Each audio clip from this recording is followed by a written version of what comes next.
Welcome to another video. In today's video, we'll talk about relationships, and I'll be sharing with you 6 principles taught by the Buddha on how to have a healthy and happy relationship. Maintaining a healthy, happy, and long-lasting relationship can be challenging because we all have different personalities. We are each unique, and sometimes, we fail to understand this reality. The reality that we are different from one another. Often, we may ask our partners or others, "Why can't you think like me? Why can't you be like me? Why can't you act like me or behave like me?" This mindset is where many problems in relationships arise. However, if we can understand and accept that we are different from one another, we can gain the power of understanding. One important quality that we must practice in any kind of relationship is understanding.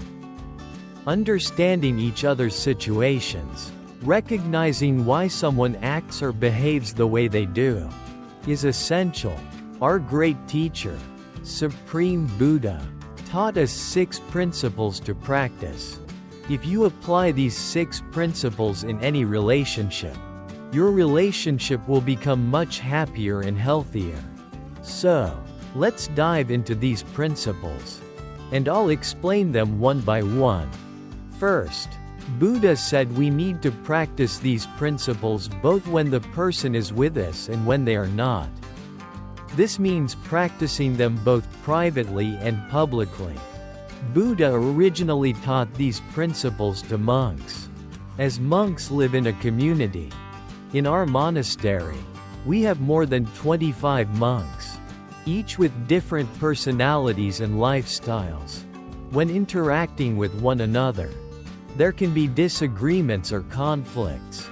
But if we practice these principles, we will have fewer problems and less friction.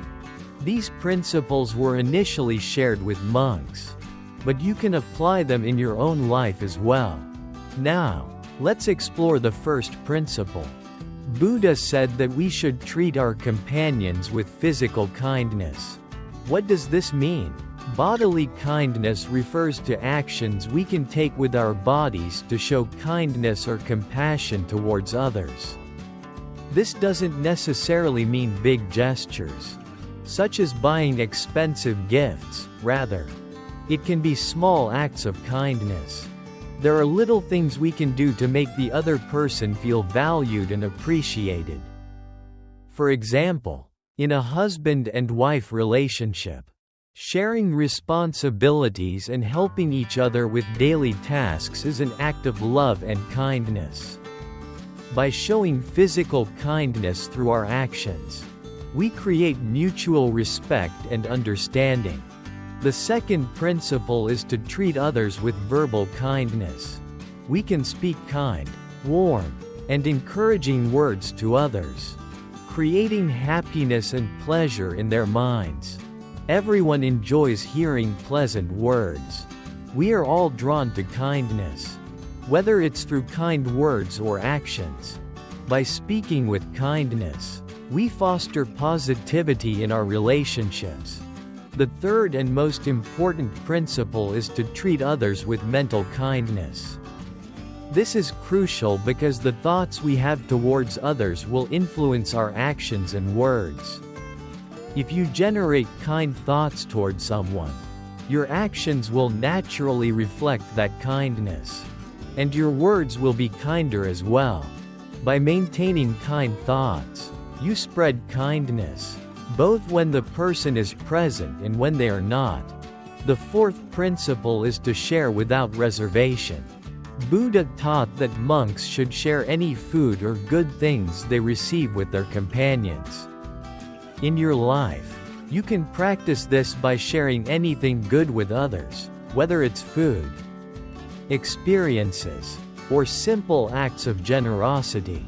When you share without hesitation, it strengthens the bond in your relationships and fosters a peaceful atmosphere.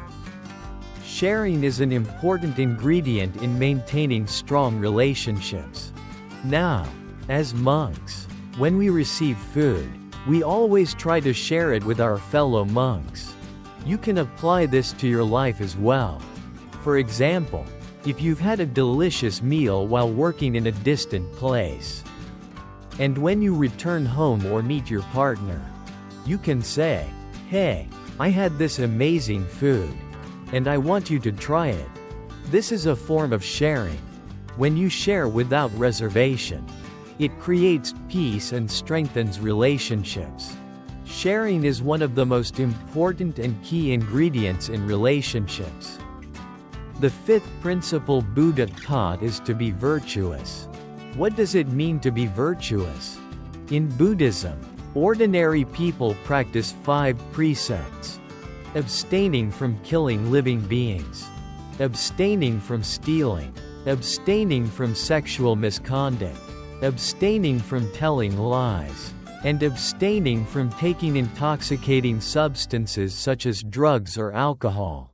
These are the 5 precepts that lay Buddhists follow. When you live a moral or virtuous life, it builds trust among people. In relationships, this is especially important. The 3rd precept, for instance, says that you should not cheat on your partner. This creates trust and loyalty between partners. In any relationship, trust is the foundation. Without trust, the relationship is meaningless. When you become virtuous, you foster trust and loyalty in the relationship. The 6th and final principle Buddha taught is to have a shared goal in any relationship. In a relationship, if both people, whether in a romantic relationship or any other kind, work toward one dream or one goal, it creates peace. For monks, Buddha taught that there should be one shared goal: to end the suffering from the endless cycle of rebirth and to achieve enlightenment. When all monks work together toward this goal, it becomes much easier to live harmoniously. If someone deviates from this path, it creates problems. Similarly, in relationships, if both partners can work toward one shared dream or goal, life becomes easier and happier. These 6 principles must be practiced in any relationship. Whether it's between a husband and wife, a boyfriend and girlfriend, parents and children, or any other type of relationship. Apply these principles to your life and make your relationships healthier and happier. Practice these principles, integrate them into your life, and make your life better. To end this video, I'll share a wonderful quote I've read. All relationships go through bad times, but real relationships get through bad times. Practice these principles, and make your relationships stronger and more fulfilling. Take care and see you in the next video.